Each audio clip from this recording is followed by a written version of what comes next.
Welcome. Another straight up Tuesday tip. I'm 𝗤𝗃𝗀𝗀𝗃. With me as always is Mark Ainley. Perry Farella, you're back here again. How you doing? I'm doing great. How are you guys doing? Good. All right. So we had you on here several times. I believe the last time we were talking about ADUs and financing, but you have some good news about the 2022 loan limits. So let's go there, both FHA and conventional. Give us some good news on these upper limits we got here. Yeah, we have loan limits out now, and they are significantly higher because the average cost across the country of a single family house increased by 18% over the last year. So that's what drives the federal loan limits. So let's just go through the FHA side. There's four numbers: 1 unit, 2, 3, and 4. So FHA went from 379,500 to 426,80 on and that's a single family? Yeah.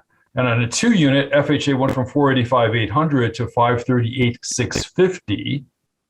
And on a 3 unit, FHA went from 587,250 to 651,050. Then on a 4 unit, 70K bump. That's big. Yes. And on a 4 unit, FHA went from 729,800 in 2021 to 809,150 in 2022.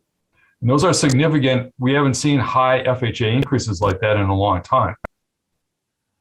Yeah, man, those are big.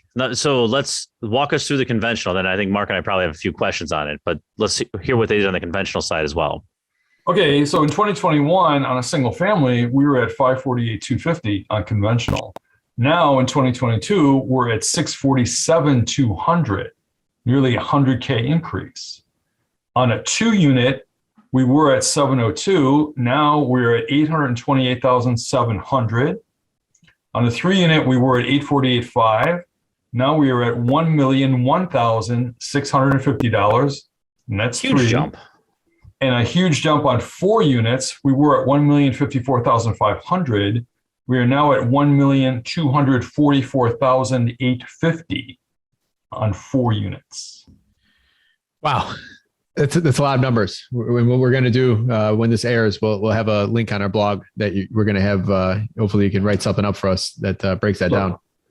Yeah, we said it live, so now you have to do it, Perry. Hey, so real quick, I want to go back to the FHA, not to just completely jump around, but that all sounds great. But assuming on the 3 and the 4 units, we still have the self-sufficiency test. So can you first off give a quick definition of what that is for our listeners who don't know?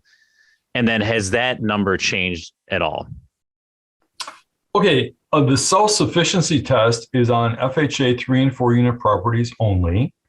And what self-sufficiency means is that when we project the rents from all of the units, all 3 or all 4, we will count all 3, including the one that the owner will occupy. We will have the appraiser do a projection of what the rent should be. Then the FHA rule is that they are counted at 75% of gross. So that number, whatever that is, should at least equal the full principal, interest, tax, and insurance payment that everyone will have every month. So a quick example might be if you got 4 apartments in a 4 unit, they're each going to rent for, let's say, $1,000 a month. And we will take 75% of that, which is $750 a month. So then that gives us about $3,000 a month in net income from rent. So then the principal, interest, tax, and insurance cannot be higher than that, or the loan would be denied. And that's called self-sufficiency. That only comes into play on 3 or 4 unit FHAs. It is not on conventional. Got it. Important to note, especially in some of these higher priced neighborhoods where you have high taxes driving those numbers and rents haven't caught up to that, because we've seen that hit a couple of our clients. Yeah, you have to project the rents up front and be careful about that. Yeah. So on the FHA 3 unit and 4 unit bumps, probably not going to be super for everyone because you still have that self-sufficiency test. However, great for 2 units. And also on the conventional side, those were, I can't remember the numbers, but some of those were huge. Yeah, I mean, the numbers increased on the 2 unit side by about 126,000. On the 3 unit side by almost 150,000, and the 4 unit side by just about 200,000. And that's a reflection of where the prices have been in the last 12 months. But that's very helpful because that also includes renovation dollars. So if you wanted to buy a 2 unit and you had to pay $600,000 for it, Now you can borrow another 128,700 above that and add your renovation dollars in, and you're still at the loan limit of 828,700. You're still at the loan limit, and with your program, correct me if I'm wrong, you're also fixed in at that rate from day one. Yeah, these are fixed. And you technically don't have to refi if you don't want to. You can just roll with that existing loan. Yeah, it's especially true on conventional because you'd be coming in probably with a 20% down payment. A 2-unit, you can come in owner occupied 15% down. You'd have a small amount of private mortgage insurance. But if you can come in at 20% down, you have no mortgage insurance. Today's rates are still low anyway. So you may never need to refi out of that renovation loan because it's a 30-year loan anyway. Yeah, and just saves the cost of the refi, right? Then, right. Great options. Mark, we got to buy some more brick 2 and 3 units. Come join me. Yes. Awesome. So do they ever go backwards on these sort of additions? Like, let's say the market does drop this year, next year, 10 years from now, whatever. Have you ever seen them lower these limits? No, the limits are not lowered. These limits are based on legislation that was passed many years ago.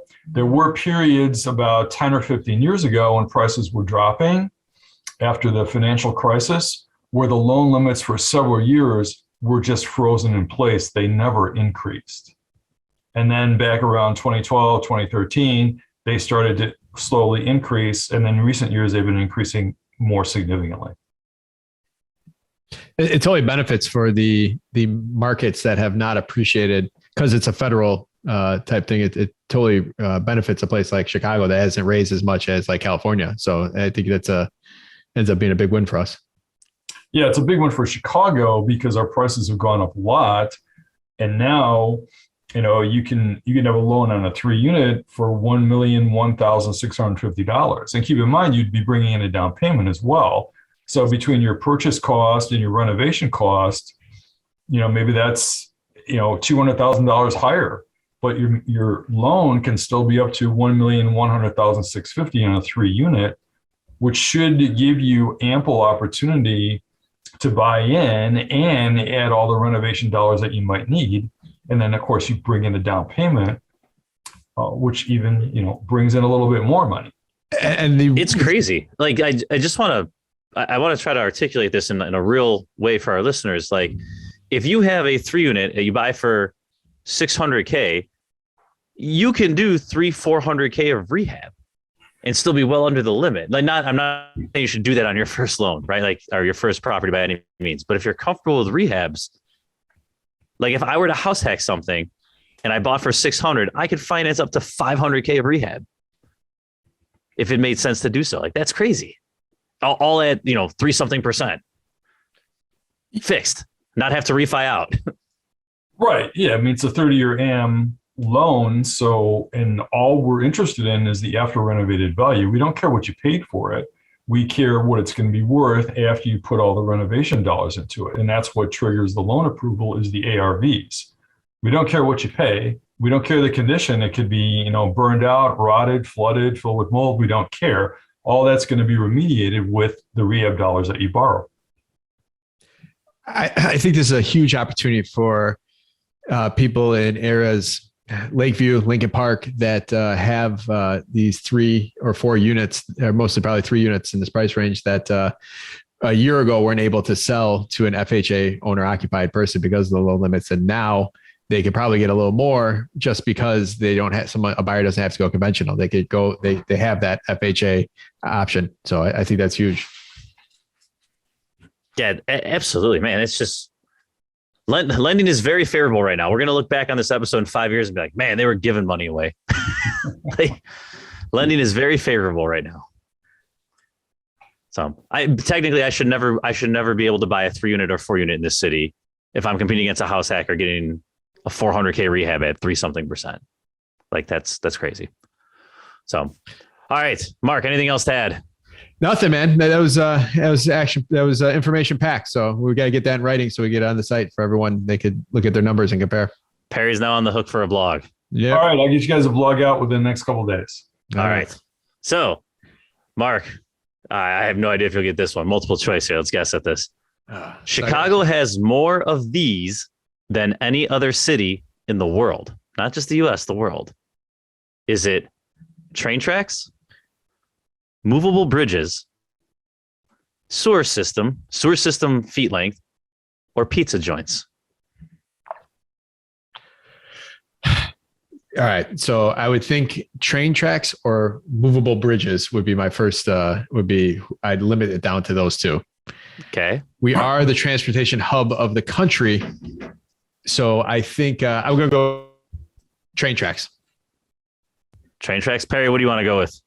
I'm going to go with movable bridges. Yeah. Movable bridges. Yeah, it should have been. Because you think about just you going downtown or you look at driving on the expressway, all those damn bridges, those movable bridges, most of them exist because of the train tracks, especially when you get to the southwest side.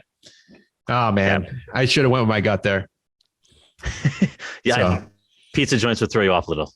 No, I knew it wasn't pizza joints. I think New York beats us at that no matter what. So even though we got better pizza, it's just not as many. We're about quality, not quantity.